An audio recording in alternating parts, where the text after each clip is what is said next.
ಪ್ರಥಮ ಖೇಲೋ ಇಂಡಿಯಾ ಬುಡಕಟ್ಟು ಕ್ರೀಡಾಕೂಟ ಇಂದಿನಿಂದ ಛತ್ತೀಸ್ಗಢದಲ್ಲಿ ಆರಂಭವಾಗಲಿದೆ. ಕೇಂದ್ರ ಕ್ರೀಡಾ ಮತ್ತು ಯುವ ವ್ಯವಹಾರಗಳ ಸಚಿವ ಡಾ ಮನ್ಸುಖ್ ಮಾಂಡವೀಯ ರಾಯ್ಪುರದಲ್ಲಿಂದು ಕ್ರೀಡಾಕೂಟವನ್ನು ಉದ್ಘಾಟಿಸಲಿದ್ದಾರೆ. ಈ ವೇಳೆ ಛತ್ತೀಸ್ಗಢ ಮುಖ್ಯಮಂತ್ರಿ ವಿಷ್ಣುದೇವ್ ಸಾಯಿ ಮತ್ತಿತರ ಗಣ್ಯರು ಉಪಸ್ಥಿತರಿರುತ್ತಾರೆ.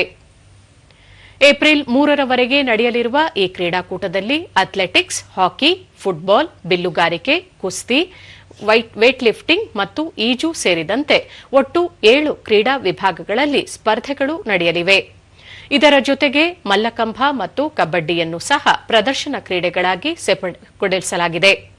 ಖೇಲೋ ಇಂಡಿಯಾ ಬುಡಕಟ್ಟು ಕ್ರೀಡಾಕೂಟವು ಛತ್ತೀಸ್ಗಢದ 3 ನಗರಗಳಾದ ರಾಯ್ಪುರ, ಜಗದಲ್ಪುರ ಮತ್ತು ಅಂಬಿಕಾಪುರದಲ್ಲಿ ನಡೆಯಲಿದೆ.